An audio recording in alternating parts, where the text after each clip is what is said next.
Yo, what up, Knicks Nation? Welcome back. We are back with another KFTV program show, and this time we got my guy James Ham, who covers the Sacramento Kings for thekingsbeat.com, and you can go find him over at ESPN 1320 over in Cali, covering the Kings on the regular. All right, so make sure that thumbs up button for your boys. Subscribe to the channel if you haven't already done so. We are going to dive into who is Mike Brown. Okay, we need to get answers right now because, hey, fired Tom Thibodeau, said he wasn't going to be the guy to take us to the championship, but now Mike Brown's going to be that guy. But hey, he's got an interesting past, and we got to dive deep into that. So make sure to stay locked in because we're going to cover all the details right now. James, how you doing, man? How you feeling? I'm good, man. I'm good. I'm really, really happy for Mike Brown.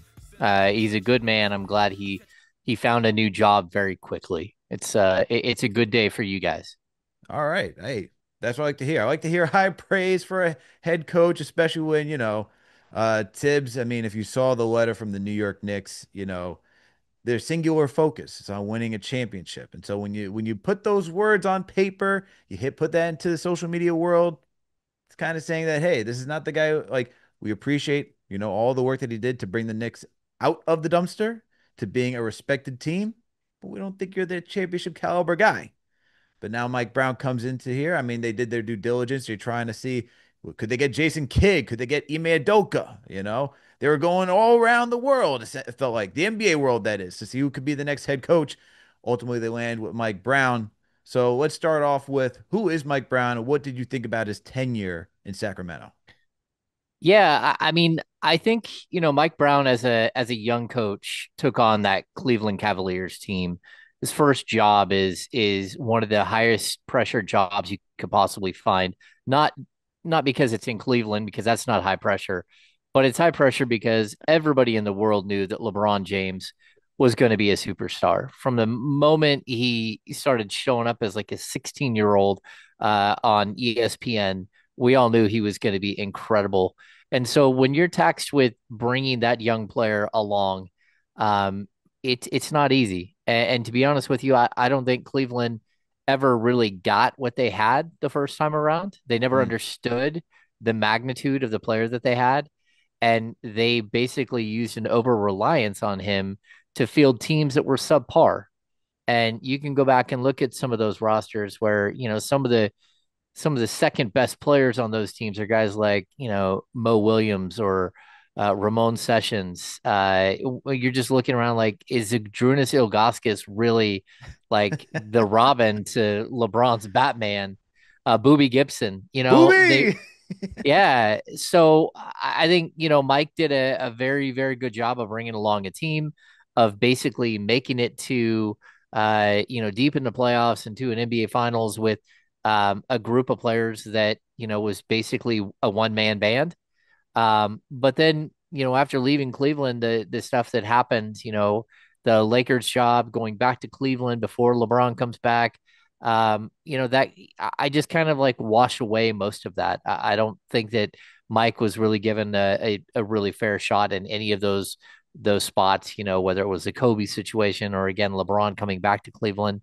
Um, I really liked the guy that came out of the 5 or 6 years with the Warriors. Mm. And he went to the Warriors. I think he became a kinder, gentler soul in those years. I think he learned like a different approach to connecting with players. Personal stuff. He had some life changes and different stuff happen while he was there in Golden State. And then when he was given another opportunity in Sacramento, he took one of the most inept franchises in the history of professional sports, who hadn't made a playoffs in 16 years, who just assembled a team, during that offseason, whether, earlier, right before he gets there, they go out and they trade for Domantas Sabonis, Trey Lyles. But then in that first offseason, as Mike's taking over the team, they go out, they trade for Kevin Herter, they sign Malik Monk, they draft Keegan Murray, and they go from just a hapless, lost franchise to a team that won 18 more games than they had the previous year, snapped a 16 year playoff drought and was the third seed in the Western Conference. And I don't care what the record was. They won 48 games that year, but when you can win a third seed in the Western Conference, it doesn't really matter. I mean, you did amazing things, especially with a team that had won 30 games a year before. So, like, I have a ton of admiration for what he was able to do in that first season. Um, he's funny. He has a big personality. He loves to Hmm. laugh. He's always got some sort of mantra coming into a season, whether it's all in or it's I think together. And then the last year he brought in a climber that had climbed like all of the highest peaks in the world and talked about taking steps forward and understanding that there are going to be steps backwards, but there's always steps forward. um, like it was a good time. It was a good time covering Mike Brown in Sacramento, and you know that's kind of the start. So I guess I'll let you lead me wherever you want to go from there. Oh, well, I like what you said so far about Mike Brown, and I got to ask you about the kinder, gentler soul. But I think the one that really sticks out right now is you talk about how he comes into the season with a theme, and I look at, you watch the Last Dance documentary with Michael Jordan, what Phil Jackson did, right, to kind of bring like what's the theme of the season? How are you going to get guys to be bought in? And I think the biggest part of being a head coach is being that motivational speaker, right? And I don't really think Tom Thibodeau had that in his bag. Like, yes, he's very structured, very regimented, can create the outline that you need to bring guys in, be disciplined, create that hard work ethic, and get them to the place where they want to be, where they could be respectable and a competitive team. But I think sometimes you need to have that, like it's soft factors, right? Like when you go through a job application process and you're trying to interview people, it's yeah, you got everything, you meet everything on paper, but what are the soft factors outside of that? Can you communicate people with people well? Can you, be that motivational speaker when you need to be? How do you bring everyone together? Do you have a high emotional intelligence? And I think that's an aspect that Mike Brown can bring from his journey as a coach throughout the NBA to the New York Knicks. But I do want to ask you about kinder, gentler soul because you said that he became that in Golden State. You don't think he was that in Cleveland and in LA? Like he developed that in Golden State?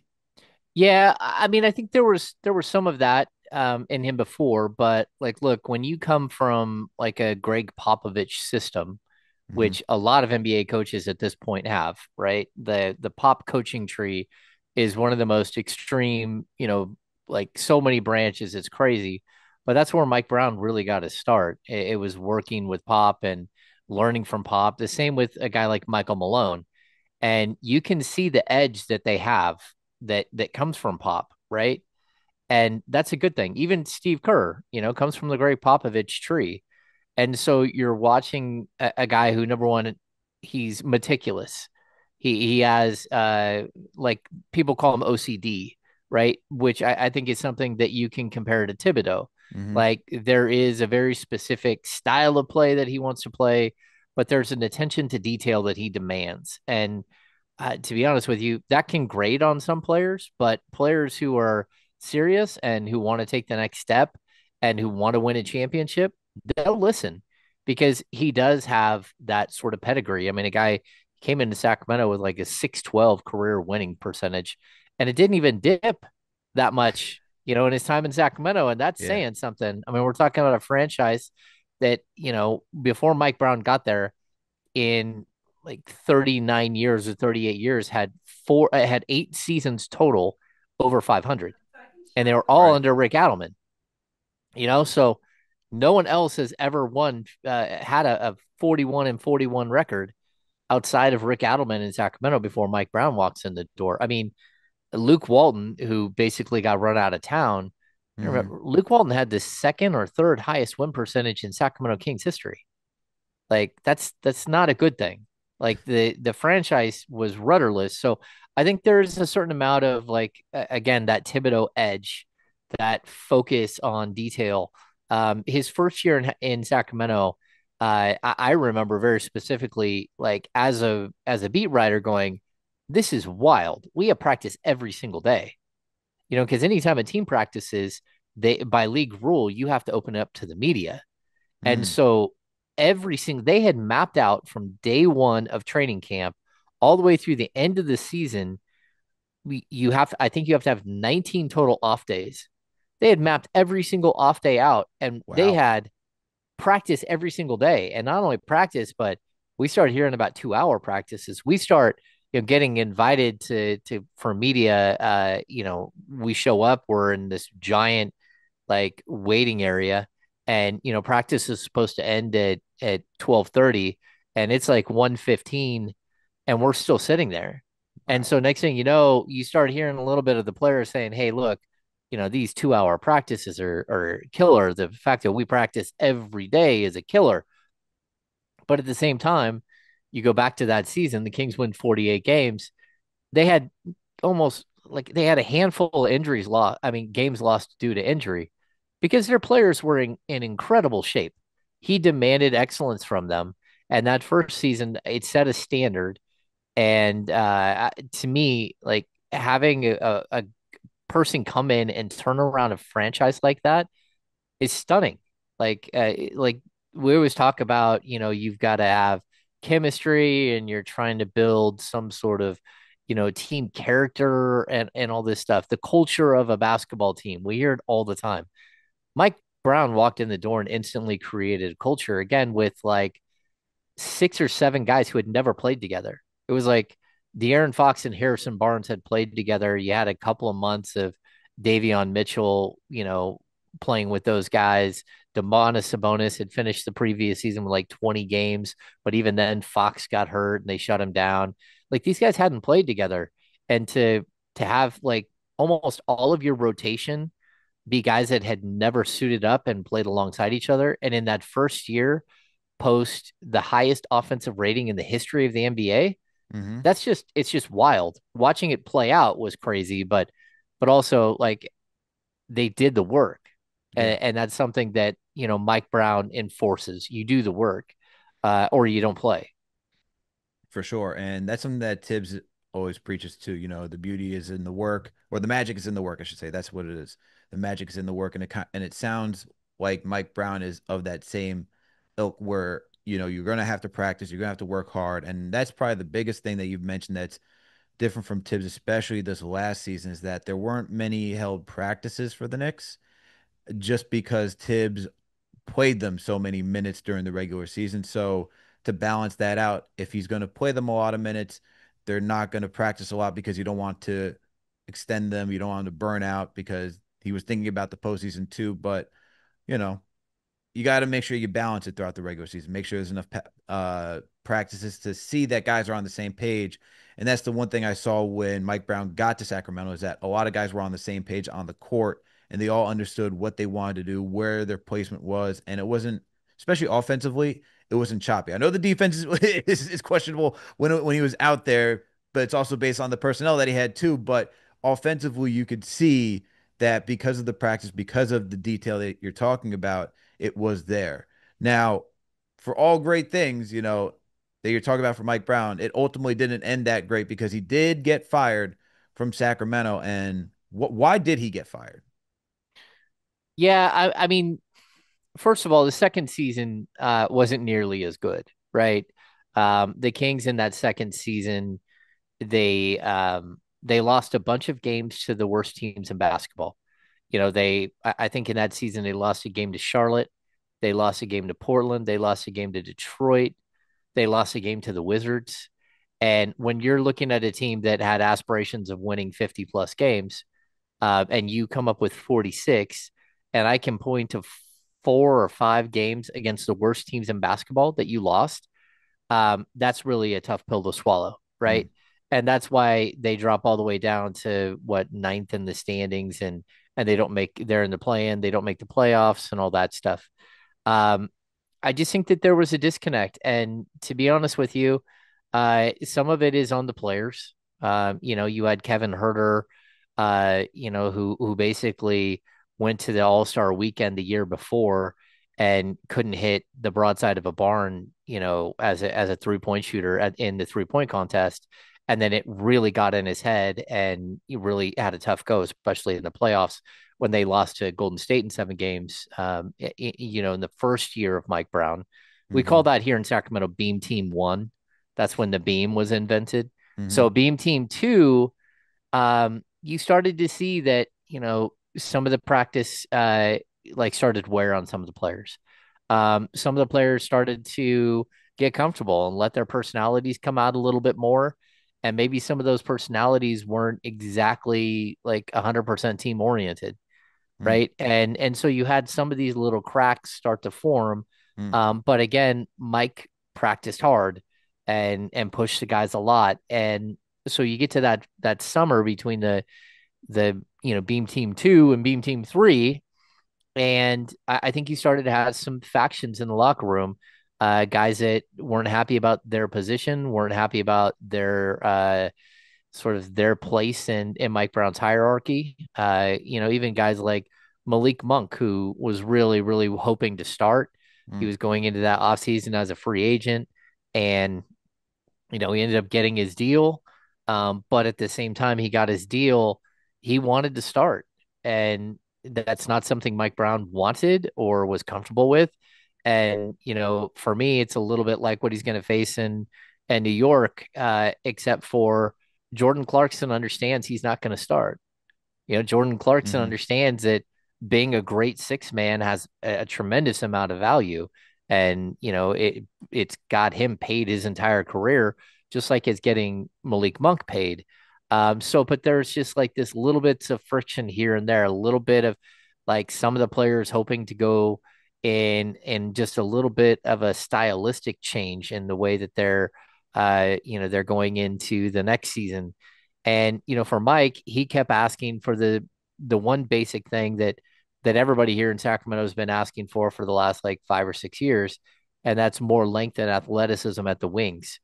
And whether it was Kyle Kuzma or John Collins rumors or Cam Johnson rumors, like the Kings were chasing these guys, but never ever got a deal done. And so you're walking into seasons with, just an undersized roster Mm-hmm. the whole time where, Keegan Murray is playing the four, and, then you're asking Keegan Murray to guard point guards one night and LeBron James the next night because you don't have any other defenders. And so while Mike is trying to build up the defensive acumen of the team, especially in that second season, there, really the focus was defense, defense. Then he ends up losing Jordy Fernandez as his defensive coordinator. And not only that, but Jordy was he was more than just an assistant coach. He was what do they call him? He was a second in charge. He was, Associate head coach. associate head coach. Yeah, exactly. And so losing Jordy in that going into that second season too, an associate head coach does all kinds of things that you don't even think about. Like Jordy Fernandez worked the sub patterns from the sidelines. So Mm. Mike's coaching the team and Jordy's putting guys in and out of the game the whole time. Well, you take away Jordy from doing that, and Mike promoted Luke Laux. He promoted Luke Laux to his defensive coordinator, even though Laux had been an offensive guy both in Golden State and in Sacramento. And there are just these little things that just weren't setting right with that team. And unfortunately, between not getting the pieces that they needed in the offseason, going into the season with again, if you can't get a trade done for Cam Johnson, you miss out on a couple other players. The response was for the Kings to go out and do a sign and trade for DeMar DeRozan. Again, not exactly built for their offense, not exactly a defensive stalwart. It really just kind of set in motion something that you could kind of see happening. And also during that offseason, Mike had asked for a new contract. And basically, what had happened was when they signed Mike to his original deal, they gave him a 3-year contract and they wanted a fourth-year team option. Mm. Mike and his agent demanded a fourth-year mutual option. And when coaching salaries skyrocketed with the Monty Williams contract, and then all of the other coaches getting their contracts raised up, Mike was going into his third season as number one. He opted out of his fourth season because that's when he had to opt out, Mm. and he opted out because contracts had skyrocketed, and then he was able to negotiate a deal at a 3-year deal where they tore up his third year in Sacramento and gave him a bump from like 5 million to 8.5 million, but also put incentives in that he could get up to 10 million bucks as a coach. Mm, And it was a 3-year deal, but in that negotiation, I think that's where bad blood started. And like sometimes you pay a guy knowing that, you might not keep him. And I was surprised that if that's how they felt, they probably should have just fired him during the offseason and paid him mm, out, the 5 million they owed him. But instead they gave him a 3-year contract and then, fired him 20 something games into the season. By that point, like, look, things were going wrong. And, I can, like, honestly, being here, you're watching the team play and they're not playing up to their potential.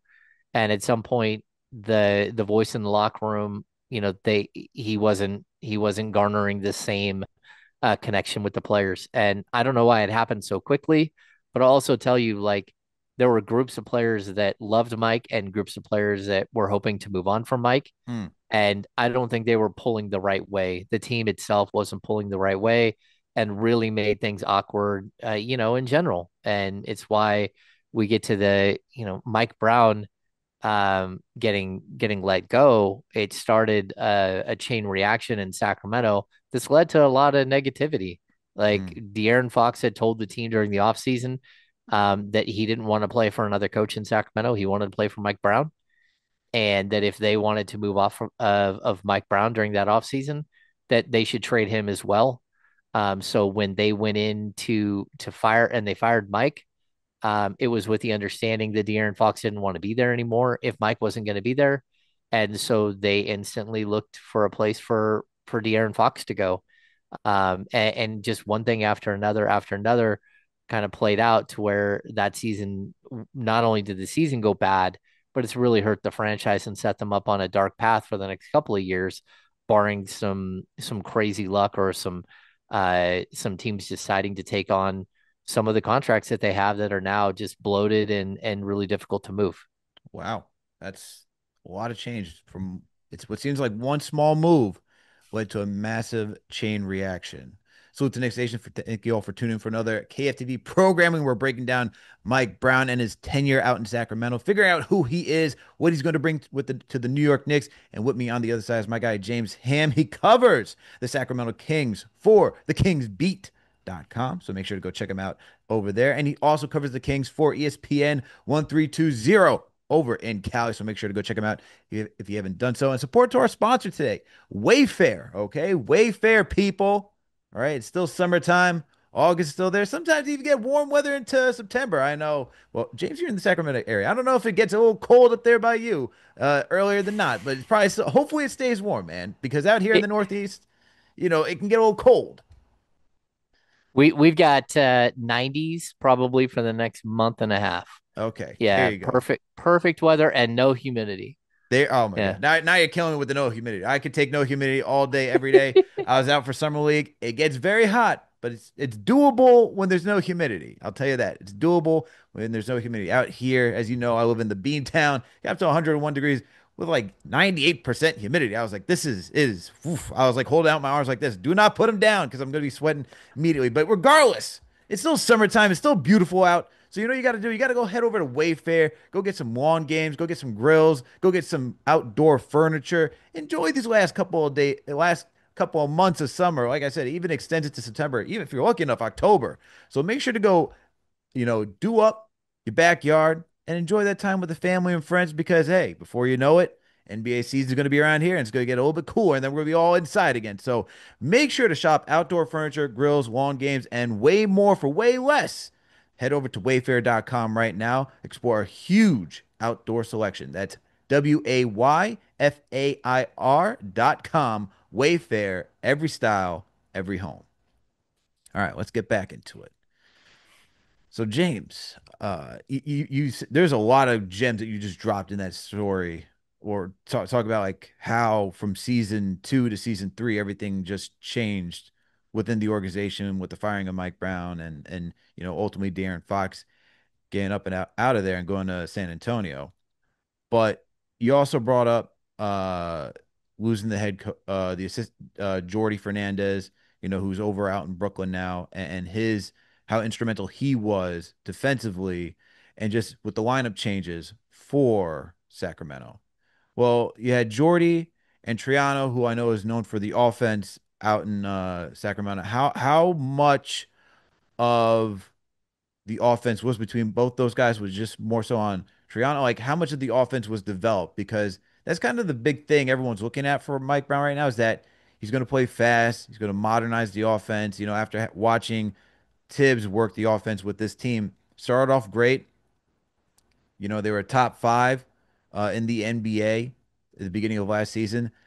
January 1st, New Year comes around. This team becomes middle of the pack offensively. So, as we see in the NFL, you switch different type of style philosophies, going from a defensive head coach to offensive head coach. Kind of feels the same thing around here. So my question is, how much is the offense was it dictated by Mike Brown, or was it more so the assistant coaches? Yeah, I mean, I think Mike had a huge influence on what they're doing both offensive and defensively. They have coordinators here in Sacramento, or they did during that era. Again, Jordy Fernandez was the associate head coach and the defensive coordinator, Jay Triano, the offensive coordinator. Like, look, Triano's got a long career in the NBA as a guy who can create a really strong offense. I mean, he was an unbelievable offensive player himself. But I think a lot of what he was doing was designed because that's the type of offense Mike Brown wanted, and it's also the type of offense that you use when you have a guy like Domantas Sabonis, right? Hmm. So I think it was just sort of a really strong marriage of a guy who, when he was in Charlotte running the offense there, he had guys like Mason Plumlee who they're running the ball through a bunch and sort of creating this DHO, the dribble handoff game, and using all that stuff. So I think the design, some of it is just straight up Jay Triano, but also a lot of it is that that's the offense Mike was looking for and the type of coordinator that he was looking for to run that. And Jay was there all 3 years, well, 2.5 years that Mike was there, and he finished his last season in Sacramento. Um, and as far as Jordy, the thing with Jordy is like these two guys had an incredible bond. Jordy and Mike have this wild, incredible bond. So when Mike was in Cleveland, I think he was coaching international play and met Jordy. He ended up offering Jordy a job as like his personal assistant and his son's trainer. And so Jordy became a trainer for one of Mike Brown's sons that had aspirations of making it to the league. Mm. And then someone, when he was in Cleveland, someone watched Jordy working with his son and said, "Hey, is there any way we can get Jordy on our staff here?" And Mike said, "Yeah." So they hired him as a player development coach while he was, like kind of hanging out with the family, right? And so their bond was incredible. Jordy would go on to, again, coach with Mike Malone in Denver for a bunch of years, won a championship in Denver on Mike Malone's staff. So like when they brought him in, like the connection between those two was instantaneous. Like they were very close. And then you had Luke Laux. Luke Laux, of course, now is a head coach of Florida State. But he's a guy that was a player development coach with the Warriors, and so he'd worked with Mike. They brought in Leandro Barbosa, who again, deep ties to the Warriors, was a Warriors assistant and stuff like that. So, like that coaching staff that they built early on in Sacramento was excellent. And I would, I think the biggest thing for me is that they were all close. They supported Mike in the right way, and I think that's one concern you have right now is that Mike, it took so long for their hiring process that so many of the good assistants were gone by then. Mm. There was a point where Jay Triano was available and, he ends up in Dallas right before Mike lands in New York, but like Hmm. maybe a couple of weeks. And if you're Jay Triano, you're not going to wait around. If a Right. job comes up, you got to take it. So I think Mike's got that as a challenge because what you want as a head coach is somebody that really does trust the players, the people around you that you're with all the time. So as far as like what Mike has, sort of what he brings to the table on the offensive or defensive side and how much influence those guys had over them, I always looked at them as like really, really support pieces, Mm, and everyone was on the same page. Mike was the head coach without any question, and he oversaw everything. So while it might be Jay Triano's offense or play sets that they're running, it was also a really tight knit family. And I know that there was like a game early in this after All Star Weekend in that first season, and Luke Laux from the back line said, "Hey, um, why don't we try to post up Harrison Barnes a couple of times and see if they can throw the ball over the top to Harrison Barnes from the high post, have Sabonis do that." And they literally beat a team by just feeding Harrison Barnes like 6 plays in a row. And so like they were a family where everything was where no one feared stepping up and saying something mm. or giving some sort of insight. And so I really do think that Mike has a really good ability to build that, to build the pieces around him that he trusts, that trust him, and that back him 100%.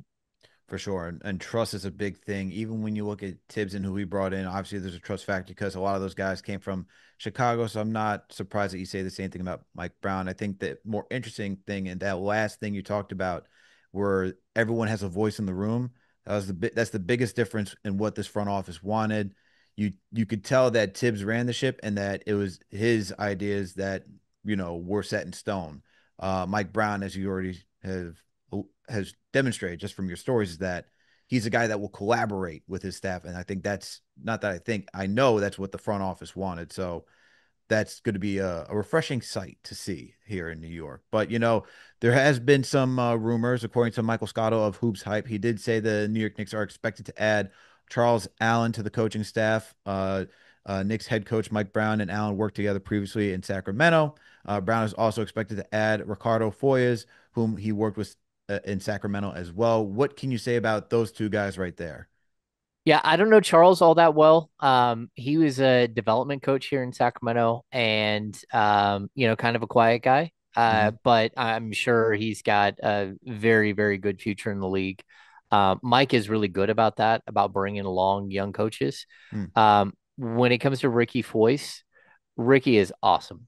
He is he's one of those guys who doesn't stop talking, and he of course is Italian, and he's got this like he's just got this crazy energy, and he's super fun. So he'll fit into uh New York, no problem, no worries. yeah, I absolutely love Ricky, and he's actually really close with Demonis Sabonis, Mm. and also the head coach of why am I drawing a blank, the head coach of Gonzaga. Oh. Yeah, so yeah, he's got ties around not just the league but international play everywhere, Hmm. and he's one of those guys that he's probably not going to be a front of the bench head coach, Hmm. but he is like a big time culture character guy who, again, will have the team. He brings like a lightness and a fun to the room. And what did Ricardo do in Sacramento, if you don't mind me asking? What Yeah, exactly was his role? he was a development coach Oh, slash okay. I don't know, sixth, seventh, eighth assistant. I don't know how many assistants, who's actually called an assistant and who's not anymore. But the Kings, when they lost Jordy, Hmm. Jordy took a couple of coaches with him, Mm. right? So he took Davidas Dolkis, who those two, of course, played together at Florida State, and their wives are super close. So they brought those guys, and then they also lost their director of player development, and why his name is slipping my mind right now. It will probably Dutch Gately. There we go. Those were two big losses, Mm. for the Kings. And when you add Jordy, that was another big loss. And trying to fill those shoes, that the third year did not have the same family vibe. And that's the one other thing I would add is that Mm. when Mike assembled that first group, all of the coaches were around the same age. All of them had young kids. All of them had wives that would show up to every single game with all of their kids. Luke Laux has a couple of daughters. Davidas Dolkes and his wife have kids. Jordy Fernandez has little tiny kids. Like all of them, it was like a family, and that's something that I think Mike really fostered in Sacramento. Because at the same time, you had some of your players who are going through the same thing. You know, Sabonis had kids while he's had two, actually three now since he's been in Sacramento. Same thing with De'Aaron Fox. He had two kids while he was here. Harrison Barnes had a little girl while he was here. So it became like this really cool culture where all of these little tiny kids are everywhere. And I'm talking like 3, 4 year olds everywhere around the team, all around the court in pregame. And that's something that Mike really pushed for, this family atmosphere, which I think, maybe he can help develop there in New York as well. Try to get to Madison Square Garden, man. It is pricey. All right. It is pricey. So you know what you got to do? You got to go to SeatGeek. And what do? They give you the green light if it's good to go, and they give you the red light saying, hey, don't buy this. Look in another direction. So SeatGeek is here to help make the ticket buying experience that much easier. So that's why you got to support our sponsor and use that promo code KFTV10 to get 10% off your tickets. Remember, green means good to go, red means bad. Stop, go in a different direction. So use the #1 rated app. And when it comes to purchasing your tickets, that is SeatGeek. Make sure to use the promo code KFTV10 to get 10% off your tickets. All right. Okay. Okay. So it's the next station. Thank you all for tuning for another KFTV programming. Like I said, we're getting into the details of Mike Brown and who he is. Shout out to James Ham, covers the Sacramento Kings for thekingsbeat.com. You can also find him over at ESPN Radio in Sacramento. All right. Few more questions and we'll get you out of here, James. All right. So you brought this up earlier, is that Mike Brown had there was a divide in the locker room, right? Where some players were for him, wanted to stay, some were ready to move on from him and ready for the next guy to come through. And, you know, big thing that we see is, Mike Brown himself criticizing players through the media. Tom Thibodeau is a guy that never spoke ill about any player in the media, but Mike Brown is very comfortable with speaking out about his players when it comes to the media. And in New York, we all know how vicious it can be. Um, how much of that do you think impacted his firing, and what do you think of him doing that as a head coach? Yeah, I got to be honest. It's really interesting. Like I'm going into my 16th year covering the Sacramento Kings. Um, Doug Christie is the 10th head coach I've worked with. So I mean, if you can imagine, Paul Westphal, Hmm. Keith Smart, Michael Malone, Ty Corbin, George Karl, Dave Yeager, Luke Walton, Alvin Gentry, Mike Brown, Doug Christie. Like I've covered all kinds of different head coaches that would never say a word about a player. Again, Dave Yeager does not talk about players at all. Like he will not throw a player under a bus at all. Was super cautious about it. Where George Karl once looked at the box score in Sacramento and said, "Hey, even a Coke machine could get more than one rebound in 33 minutes of play." Anyone looks at the box score can look at the box score and realize that Derek Williams had one rebound in 33 minutes of play or 32 minutes of play. Like, and Derek Williams was from then on called the Coke machine. Um, so like, look, you have coaches that avoid that and coaches that have no problems being super honest and, calling what they see on the court. I thought there were times where Mike caught me off guard by that because I'm not used to that, right? Mm. Like, even though it's 10 head coaches I've covered, very few of them will actually take a player to task in the media. Um, there's even a point where I had asked a question about why we had got a specific player that showed up to post game media, and Mike, said the media relation person, her name, and said, I'm not sure, she brings the people out, not me.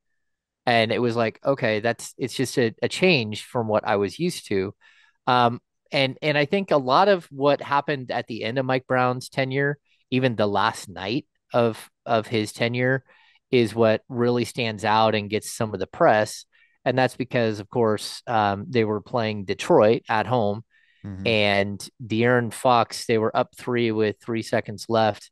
And De'Aaron Fox fouled Jaden Ivey shooting a three from the corner. He hit the three, hit the free throw, and the Kings lost. And Mike Brown, like he didn't mince words like in post game. He was very clear that they had specifically talked about whether or not they were supposed to foul or not. And whether, if you got a guy and his back is to the basket, then foul him and make him go to the line. If not, then get away from everybody. Let them shoot. If they tie it, they tie it, but let's not lose the game. And so, I mean, he really did like put De'Aaron Fox on blast in post game. And it wasn't just like accusatory or anything else. It was just, I don't have an explanation for why De'Aaron Fox did something that was not part of any game plan and not something we would ever do. Right. And then so that becomes like the story that night that Mike Brown had lambasted De'Aaron Fox. The next day we get to practice, and Mike Brown goes over, puts his arm around De'Aaron, and I filmed 45 seconds or a minute of him having a conversation with De'Aaron Fox on the court. And this is when things get weird, right? Him and Fox seem totally fine. And to be honest with you, they were totally fine. De'Aaron is a player who always wants to be coached hard. He would love to play for Thibodeau. He loved to play for Mike Brown.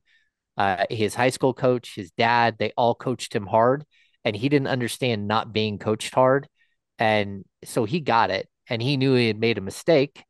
But the way that whole entire day worked out was after we left, and I posted that video of Mike Brown talking to De'Aaron Fox, like 20 minutes later on his way to the airport, Mike Brown is called and fired over the phone. And so it became like this really weird situation where Mm. a lot of people who weren't paying attention to the nuances of it believed that his relationship with De'Aaron Fox was tattered and that Fox played some role in Mike getting fired. Mm. Couldn't be further from the truth. De'Aaron Fox absolutely loved Mike Brown, did not want to play for anyone other than Mike Brown. And it felt more like a situation where the Kings knew they were going to LA against a bad Lakers team at that point. And they were looking for a moment where they could probably fire him before a game because they had a stretch of games coming up that weren't against tough opponents. And I think the Kings end up going what they lose to the Lakers, but then they win seven in a row under Doug Christie right after that. Part of it's schedule, part of it's changed in voice and all that stuff. But definitely like this moment where De'Aaron Fox takes a bunch of blame for something he had no part in at all. Mike Brown, it looks like he's a coach that throws players under the bus all the time. That's not really the case, but it was the case the night before he gets fired. And so I think a magnifying glass has been put on that more than it probably should have. And it ended up being an easy narrative and one that De'Aaron tried his best to like get away from. I mean, there's even a point where after he was fired, Mike Brown and De'Aaron Fox were seen at a local restaurant going out to dinner together.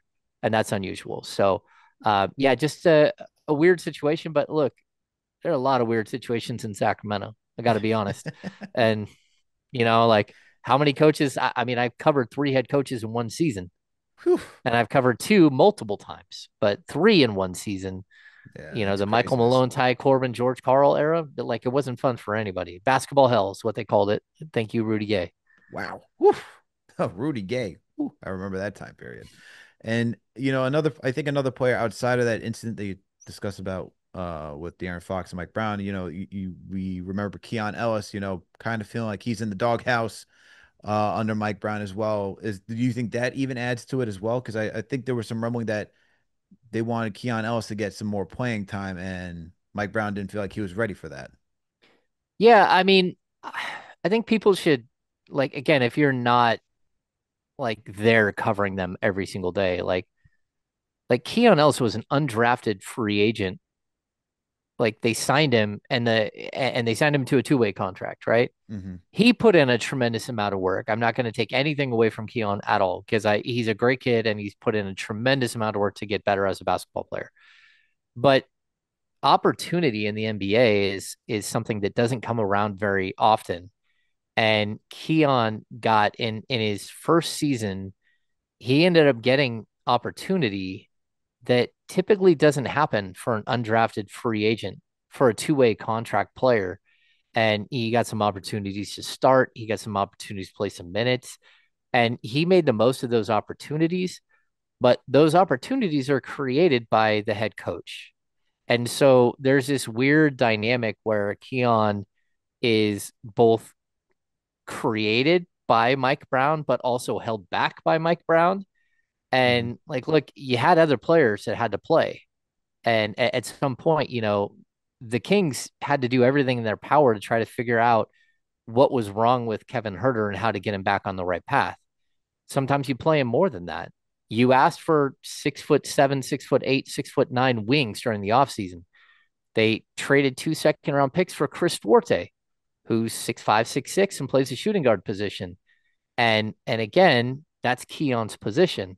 Hmm. So you can't really blame Mike for what the front office brings to him and says, hey, we need you to get Kevin Herter right because either, he's our guy or we need to trade him, but we need his value to get up so we can trade him. Also, here's a defensive guy you keep asking for. We brought you, Chris Duarte, who plays a two. And so you kept having basically the pathway to Keon blocked. Hmm. And when it was all said and done, like, look, I don't think Doug Christie played Keon Ellis all that much more than Mike Brown did in year three of this whole thing. But also, like, look, did Keon get a DMP CD? Yeah, he got one. Like that happens. The year before, though, like Mike put a lot of faith in that kid, and he ended up going like the Kings were. I think they started out 8-0 with him in the starting lineup, Hmm. but it was over like three different stretches. And a lot of coaches would never have given an undrafted free agent an opportunity to get on the court, let alone start games in their rookie and sophomore season. And so I don't fully prescribe to the whole Keon Ellis situation being part of the reason why Mike Brown was let go. Okay. And the reason I'm asking these questions because, well, once again, like I said, Tibbs is not a guy that criticizes players in the media. And when you look at this roster that the Knicks have, it's an interesting group of personalities. And so to Yeah, being able to manage all those personalities and still go out there and compete and earn their trust, which is going to have to be done in, you know, a very short time because this team is already situated for the expectation is that this team's going to go to the NBA Finals, right? That's essentially what you yeah, said. Not only with the front office, but then you look at the landscape of the Eastern Conference. Boston Celtics, no Jason Tatum. That team has just gotten dismantled. They have a soft reset. You have the Indiana Pacers. You don't have Tyrese Halliburton, the guy who stirs the drink. He's out for the season. They just made the NBA Finals. So now you look at those two teams that are out. Magic, interesting. They still got to prove themselves. Hawks, interesting. They still got to prove themselves. But when you look at the hierarchy, it's like, okay, why shouldn't it be the Knicks and the Cavs now, one and two, right there? And if you're not a big believer in the Cavs, then New York is right there. They just made the Eastern Conference Finals. We're all talking about, hey, a game one that was an out of body experience where you're watching a ball just shoot up, touch essentially the ceiling of Madison Square Garden, and then drop, and then just the series just unfolds in a way that you didn't even expect it to after the Knicks could they beat the Celtics and they do that? This is where for Mike Brown, you got a lot of personalities. There's a lot of expectations. How's he going to manage all of that and just move the ship forward? So, hey, I'm very curious to see how he's able to, finagle all of that and maneuver that throughout the regular season because these guys, man, I don't know if everyone's going to be excited when their name is in the media and it's on the tabloid the next day, and they're like, "Why is it my fault? Why am I getting the blame for this?" Right? So, this is what I want to figure out, man. yeah, yeah. And like, look, I don't think Mike Brown's gonna walk in the door and start throwing people under the bus. But what he is, he's honest. And a lot of times when you're a coach and you're deflecting and you're just hiding a player's faults, that doesn't help anybody either, Hmm. right? And I guess he's going to face a harsher media group in New York than he will anywhere else because that's just New York media. New York, Philadelphia, you're going to get beat up. But I also like look. I've covered so many head coaches, and I'll tell you this: like I thought firing Tom Thibodeau was the wrong decision. Mm, And you guys there, you guys can look at it your way and say, oh, things had kind of run its course. But what I watched was a team who had five players and they made it all the way to the Eastern Conference Finals. They had no bench, and they had no bench because they went out and traded for Mikal Bridges and Carl Anthony Towns in the same offseason and gave up all their bench pieces to do that. They gave up, a ton of depth to do that. I love what they've done this offseason, and I think there's still potential for them to do more this offseason. Is there a possibility to add a Ben Simmons? But adding some of the pieces that they've added, I would have liked to have seen what Tom Thibodeau could have done with an actual bench that he trusted. And that's the biggest thing. You have Mitchell Robinson playing 13 games, yeah, and then he's got to figure out a way to get him into the playoffs when he hasn't played the whole season. You have young players who just aren't ready, or you had aging veterans who just couldn't help. yeah, And I get like not extending that to those players. But now again, you bring in a Clarkson, you bring in who's the power forward they brought in from Philly? yeah, Baselli. Uh, yeah, Yabusele. Yeah, like I think that's a great signing. You Hmm. get a healthy Mitchell Robinson. Like, what is that team going to look like? And to be honest with you, Mike Brown won't have to coach that team the same way that Tom Thibodeau did Hmm. because he's going to have better depth, Yeah, and that's a big deal. It's a big deal at the NBA level. Like the two deepest teams in the NBA is who represented the league in the NBA Finals: Oklahoma City and Indiana, two deepest teams in the league, and that was a great like collection of players for both groups, but again, not the top heavy talent that the Knicks have, just hmm, better depth. And when you have a player have an off night or you have a couple players get dinged up in a series, like those other teams had the opportunity to go to somebody else to help them. And the Knicks just didn't. It's like, yeah. hey, these are our five guys. You want to throw in maybe a Campaign. sixth guy or a seventh guy. Yeah, campaign or Yeah, deuce or whatever. Like, okay. Like it's one thing to play a guy like that who's young and who can make mistakes in a regular season, but when you get to the NBA Eastern Conference Finals or a deep playoff series, you got to have guys that have experience and you trust. Now, he might be better this year for that opportunity, but the fact is that, Thibodeau was in a lot of ways, kind of had one hand tied behind his back when it came to his rotations. And, it was like the Villanova guys are bust pretty much. yeah, this is true.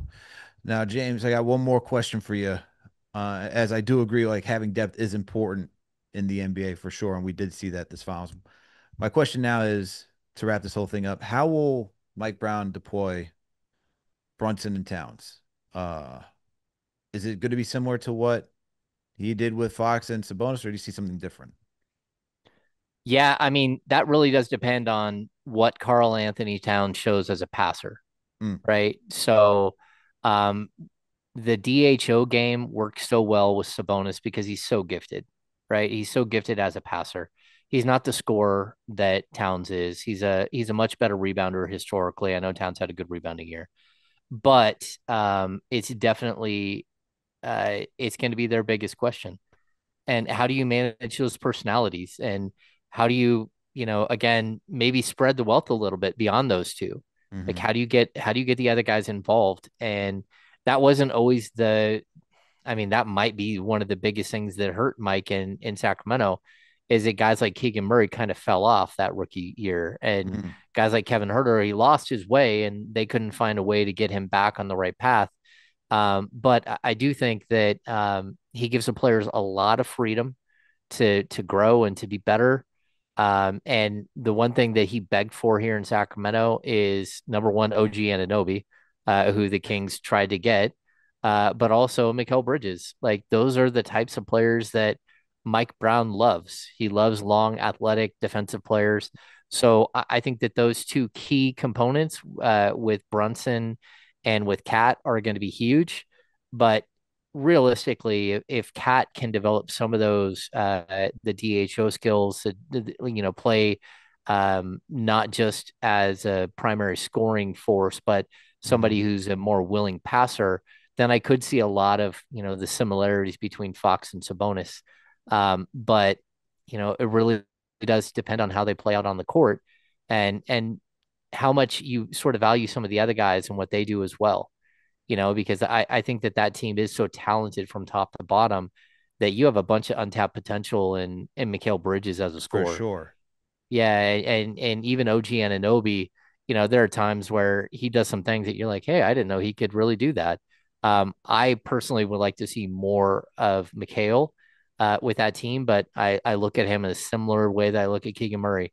Mm. He's a guy who's going to be team first and who's quiet, and probably that hurts him in the grand scheme of things when other guys are noisier and demand the ball and have that little bit of a cocky edge to him. Hmm. Yeah. So Look. I think it's going to be a good marriage, man. I do think it's going to be a really good marriage. I'm hoping for the best for Mike. He's a fun dude. He's super honest. Doesn't hold punches. He's always got a smile on his face. Again, he's super funny. He makes jokes about himself. He makes jokes about other, just like the situation. He's off the record. He's even better. Just a really honest to goodness good man that I think people will enjoy being around. And I really wish it would have worked out a different way here in Sacramento, because it should have worked out a different way. There you have it. James, appreciate your time and giving us the 401 on Mike Brown and his tenure in Sacramento. Please let the listeners know where they can find you. If you got any work up and coming, we should be on the lookout for. Yeah, you can find me at ESPN 1320 every day from 10 to noon. We live stream every 10 to noon Pacific time. We live stream everything. You can find us on YouTube. Also, the King's Beat podcast. I'll probably be writing on Jonathan Kuminga in the next day or two, just because that's been the soup du jour here in Sacramento Him and for Malik the Monk. last. Yeah, and Malik Monk. That, and you can find me on Twitter at James_HamNBA. Blue Sky, all that stuff. You can find me. Same stuff. But yeah, long time covering this team, and look, you never know how a coach is going to work out in a new spot, but at least you got a guy who is his frame of mind and everything is focused on winning that championship, and it should be a fun run for you guys. That's what I like to hear. That's what I like to hear. And thank you, James, once again for coming through and breaking it all down for us. Knicks Nation, thank you all for tapping in once again and getting the lowdown on Mike Brown. We always appreciate you coming through. Shout out to all the Fanchise channel members. Shout out to all the mods. Shout out to TM. I know you're in here right now doing the work. My chief mod in operation. Shout out to everyone on the production team. Gamba, Tyler, Daniel, appreciate all you. And shout out to all the KFTV writers as well.